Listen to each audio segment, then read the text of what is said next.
Hello everybody, I'm here to talk to you about one of my favorite game types, a MOBA, yay! Massive, I think it's Multiplayer Online Battle Arena, that's what it stands for. And it's a lot like Dota, if for anybody who's played Warcraft. If you don't know what a MOBA is, I'll talk to you about the basics. Any basic MOBA, any basic MOBA would be,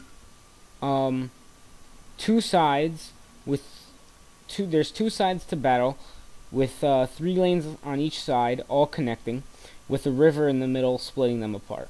Usually that's the format it has been for pretty much every MOBA game out there. League of Legends, HoN, one of my favorites, Dota. In Dota 2, I believe it'll also be in Blizzard's Dota, but I don't know much about Blizzard Dota as of yet. But I'm here to talk to you about my favorite Dota substitute until Dota 2 comes out, which, when it does, I hope everybody who ever watches this video will play with me, because I would love to play with anybody who's willing to really, you know, just have fun and play. You can even play this with me. I love this game. So let's talk about it. MOBAs have 3 types of characters. We have agility heroes, intelligence heroes, and strength heroes. Depending on what, attribute your character, the character you decided to have is, you will get different bonuses from getting an attribute. For intelligence heroes, the more intelligence you gather gives you more attack, larger mana pool, larger mana regen. For strength, they give you more attack, more health regen. For agility, you get more attack and more attack speed. Of course, now you could stack these with any one character. They all do about the same thing, a little bit different, because if it's not your main attribute, it won't give you an attack bonus. But I digress. So let's talk about it. There are plenty of heroes, each one doing its own special thing, and some people do the same thing.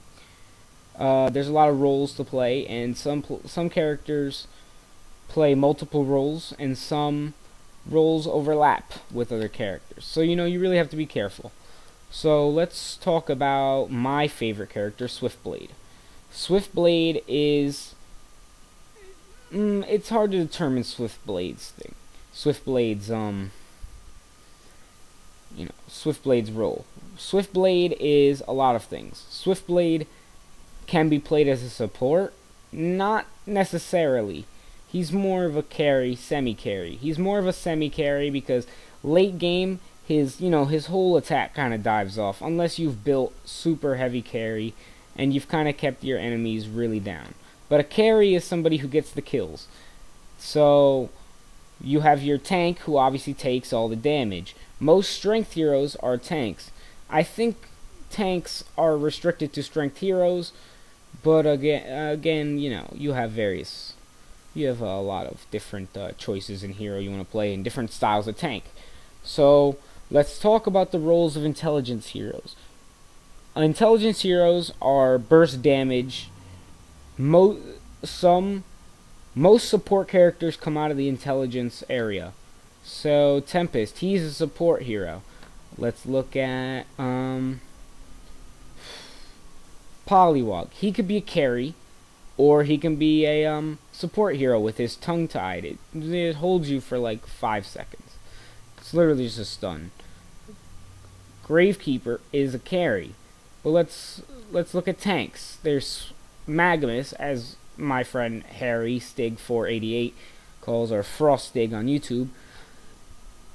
I made a HoN video with him a while back. It's pretty good. One of our greater fights. You should watch it. Magnus, or Swagmus, as he calls it, is a great tank, great engager with his stun that shoots him short distance and stuns anybody he hits. Good. Amun-Ra, he's not necessarily a tank. He's kind of a tank slash carry. He can do massive amounts of damage. He can't take a lot of damage, but he regens damage really fast. Like, he regens his health faster than any other hero in the game. It's really good. And he gets a second life if he dies. That's his ultimate every 300 seconds. As long as you have a certain amount of mana, you could just regen yourself. Really good hero. Let's talk about carries. There are a lot of carries. There's ranged carries and melee carries.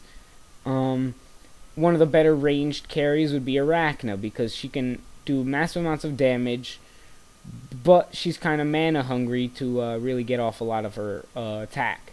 Scout, he is pretty much an auto attack hero. You rely on a lot of attack damage and attack speed, although his abilities do give you quite a boost. The ability to turn invisible and attack faster is awesome. It does drain your mana very quickly, kind of a flaw.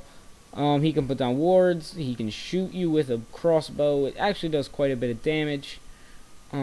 Disarm adds a crit every time it's off cooldown, so which is awesome. Whoops. So let's go back to talking about this. So it's a game I really like. It's very fast paced, very high learning curve. It's not like League of Legends, because League of Legends is very cartoony, and it all depends on what you like. I prefer a more dark-seated MOBA where characters look like Devourer, and they are all skin and bones connected together. Or they're they're giant dragons, or monkeys. You even have giant swamp monsters and giant demons. Who doesn't love that, right? So if it's all about the style of your game, this game is very hard to play with a pretty big learning curve. Very easily to snowball, like in any MOBA. But I don't know. I find it very fun. The community is very good, and that's how I found Harry and Alex. That Stig/Stig488 is Harry, and Epic Ravier is Alex, as well as Olcag is Alex. So we play, and there's lots of there's servers all over the place. See, if you go here, you can switch your servers, and there's a whole bunch of game modes. Core Pool just came out. It's really a small version of Heroes that you can get accustomed to. They vary in difficulty. But then there's normal mode, so it's like ranked matches. These are like super ranked matches, and casual mode they're not as good. Not necessarily as good, but they're not as hardcore ranked, which is good. And you could have verified and verified only. That's over level 5, and it's a really good game. It's a really good game with a lot of unique heroes with unique abilities. Some I will admit are very Dota related, others aren't. It's all about what you like. I also like that this game allows you to create UI mods. Where's the options? You can put on health bar options and all this other good stuff.